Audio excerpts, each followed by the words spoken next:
የማንቸስተር ዩናይትድ ሎጎ እዚህ ግራ ደረታቸው ላይ የሚያስቀምጡት ስዕል የማን ነው? የሰይጣን ነው። አታውቁም? ስማቸው ምንድን ነው? ሬድ ምንድን ዴቪልስ አይደል?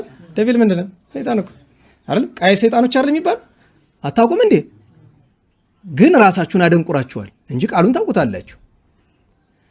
የማንቸስተር ዩናይትድ ኦፊሻል የደጋፊዎች ቻንት አለ አይደለም? እንደዚህ አንደኛው የሎጎ ቻንት ምንድን ነው? ፎሬቨር ዴቪልስ ነው የሚለው። ዘላለም ሰይጣኖች ነን ማለት ነው።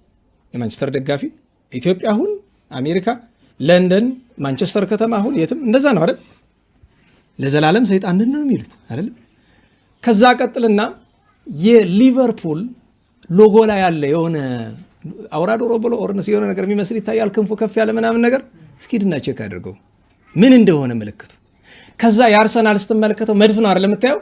ለምን ሲባል መጀመሪያ የመሰረቱት በ1880ዎቹ ወር 90ዎቹ እንደዚህ ሮያል እንትን ነበሩ፣ ይሄ መድፍ ምናምን የሚሰሩ ይላል። አርሰናል ራሱ ባይሰልፍ ስሙ እንደዛ ነው።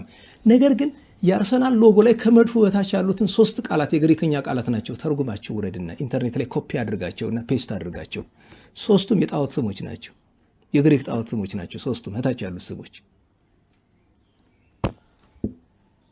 አውቃለሁ። ይህም ትርጉም አይሰጠውም ለብዙ ሰው። እኔ ግን መድኃኒዓለም ከዕዳ ነፃ እንዲያደርገኝ እኔ እናገራለሁ። እንዳልኳችሁ ያልኖርንበት ነገር አለም፣ የኖርንበት ነገር ነው።